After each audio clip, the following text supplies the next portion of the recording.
Ce qui se passe aujourd'hui, c'est qu'on a plus d'1 million de chômeurs. Bon, bien sûr, la majorité vont reprendre leur place, Bien sûr. mais on va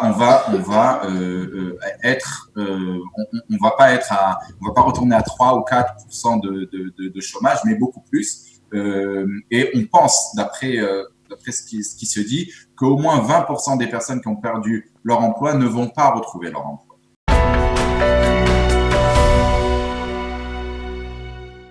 Bonjour Réhouven.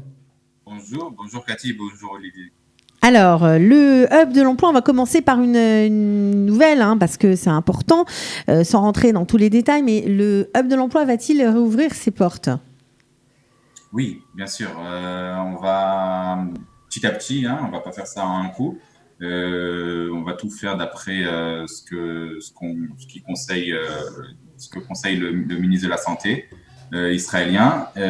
Pour l'instant, bien sûr, il y aura pas de ce qui s'appelle Kabbalat Kahal. On va pas recevoir du monde sur place, mais on continue à travailler et à donner du service par mail, par D'accord, téléphone. donc on ne se déplace pas, ça ne sert à rien, on ne reçoit toujours pas de nouveaux immigrants de l'Imra Dachim ou de gens qui ont envie de poser des questions. On pose des questions par téléphone ou par mail, mais vous êtes sur le pied de guerre, on va dire, et vous répondez, c'est ça ?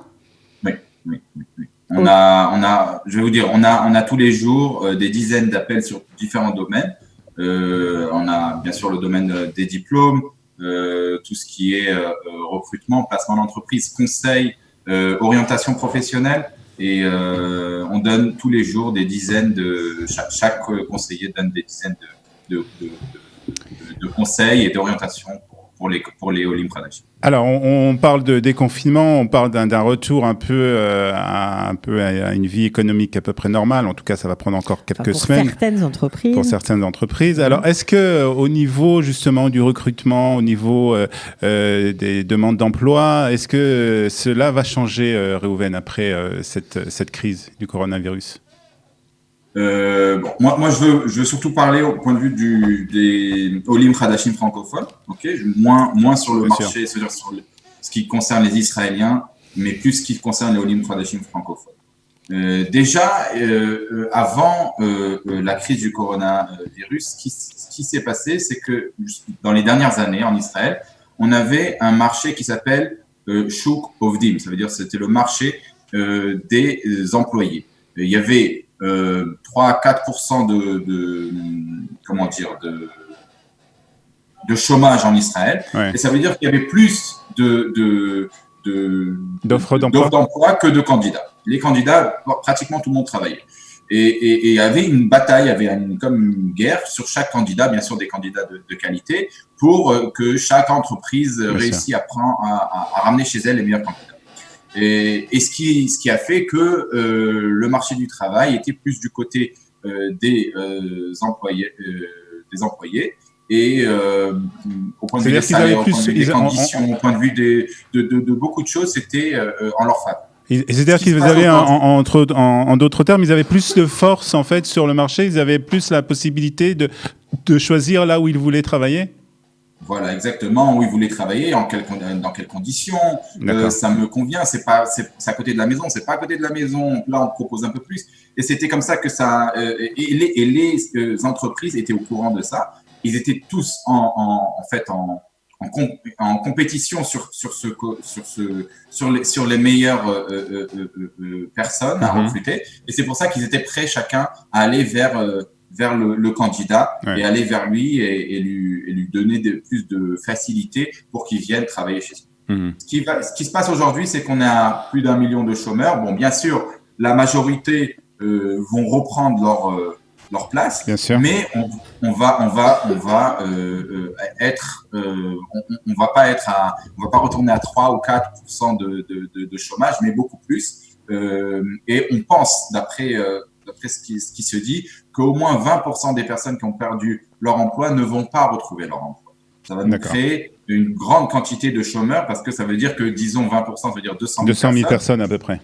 Et jusqu'à avant la crise, on avait 30 000 personnes qui étaient au chômage en Israël. Ouais. Et là, on va être à 200 000. Alors, c'est vraiment un saut. Ce qui va se passer, c'est que les rôles vont s'inverser. Ça veut dire que les candidats vont avoir moins de force entre leurs mains et la force passe entre les mains des entreprises et c'est eux qui vont donner le ton.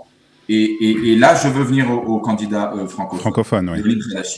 Jusqu'à présent, ce qu'on disait toujours aux libres francophones, soyez plus flexibles, vous arrivez dans un nouveau pays, essayez de vous adapter, peut-être de prendre un poste qui n'est pas exactement ce que vous avez espéré. Et en Israël, on sait que dans le marché du travail, on évolue, etc. Il avait le choix entre faire, le faire ou ne pas le faire et peut-être attendre plus de temps pour avoir un job plus intéressant.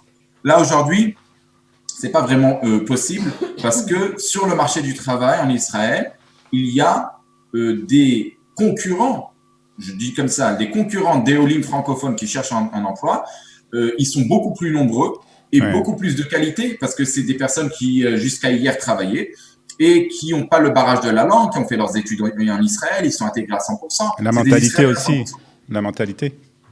Voilà, ils ont la mentalité, etc. Et ça veut dire qu'aujourd'hui, un candidat francophone ne peut pas se permettre de faire, comme on dit, la fine bouche. Ça me plaît pas, je veux pas.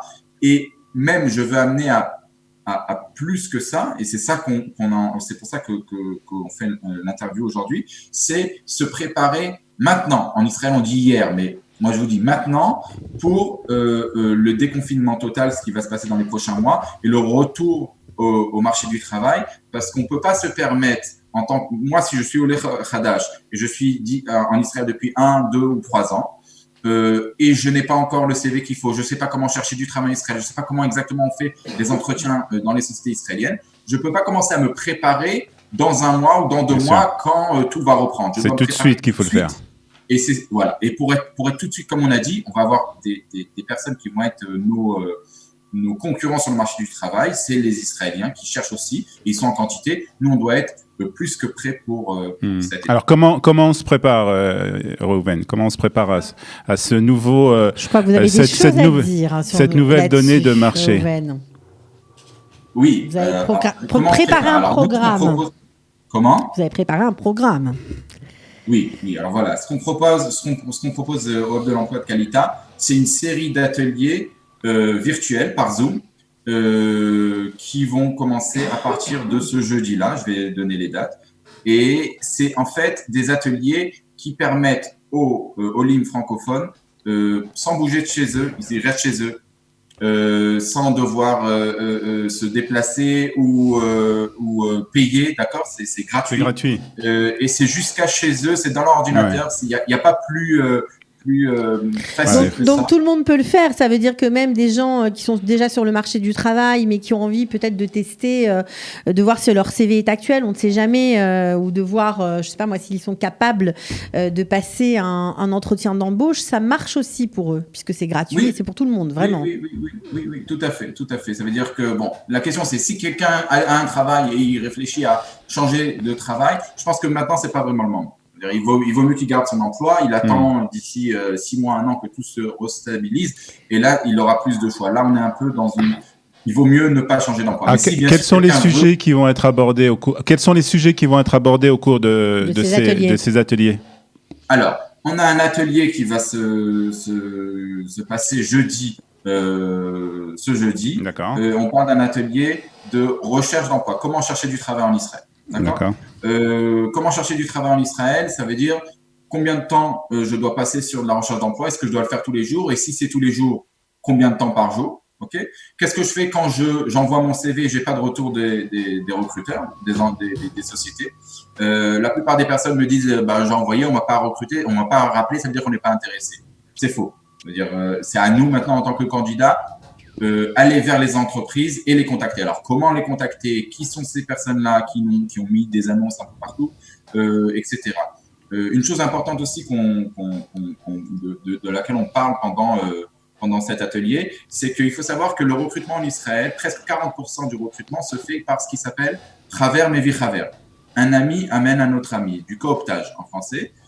Et c'est vrai que quelqu'un qui a fait son alia dans les dernières années, qui n'a pas fait ses études en Israël, qui n'a pas fait l'armée en Israël, qui n'a pas vraiment les contacts qu'il faut pour que un ami à lui qui travaille dans une entreprise lui parle d'un poste intéressant et fait passer son CV, il est un peu bloqué. Il ne sait pas comment se servir de ce réseau. Alors, qu'est-ce qu'on va faire ? On va arrêter, on va stopper, on va dire, OK, il y a 40% des recrutements qui ne sont pas actuels pour moi. Non. Pendant l'atelier, on va apprendre comment un Olé Khadash très facilement peut, par une technique qu'on apprend au Olim, prendre contact avec des personnes qui travaillent dans les entreprises, qui peuvent, eux, leur faire passer… Des sortes de mentors, en fait. Comment ? Des sortes de mentors. Non, plus que ça. Non, plus que des mentors. C'est des personnes qui travaillent dans une entreprise et qui vont les recommander. Dire, voilà, sache qu'il y a un poste qui peut t'intéresser. Passe-moi ton CV que je le fais passer au directeur de projet. Et il faut dire juste une dernière chose sur ce sujet. Il y a un avantage dans cette technique parce qu'on détourne le département RH. Ouais. Et on arrive tout de suite vers le directeur qui va lui recruter. Du service qui recrute. C'est beaucoup plus facile pour un Khadash d'avoir affaire à un directeur qu'à un RH. C'est plus rapide. C'est plus rapide. À entrer dans les détails. C'est plus rapide. Sûr. Très bien. En tout cas, merci beaucoup Réhouven Adam. Encore donc on a compris. Atelier par Zoom jeudi, c'est ça ? On a un atelier par Zoom jeudi et je vais donner juste les prochaines dates des prochains ateliers. D'accord ? Oui. On a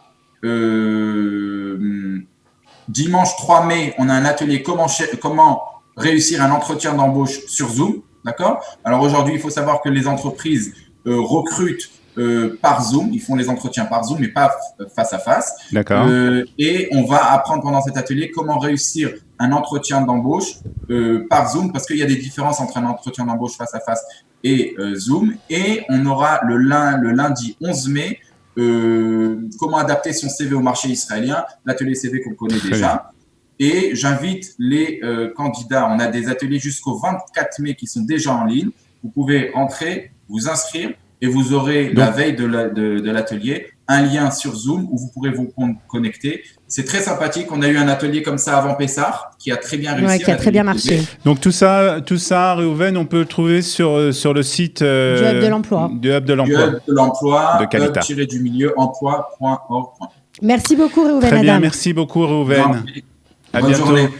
Retrouvez du dimanche au vendredi notre live quotidien spécial coronavirus. 3 heures de direct ininterrompu de 8h à 11h. Pour tout savoir sur l'actualité du virus en Israël, mené par Daniel Haïk, Olivier Granillic et Cathy Chouproun. Le live Studio Kalita, c'est tous les jours en direct, puis en replay sur Facebook, YouTube ou sur notre application et sur le site studiokalita.com.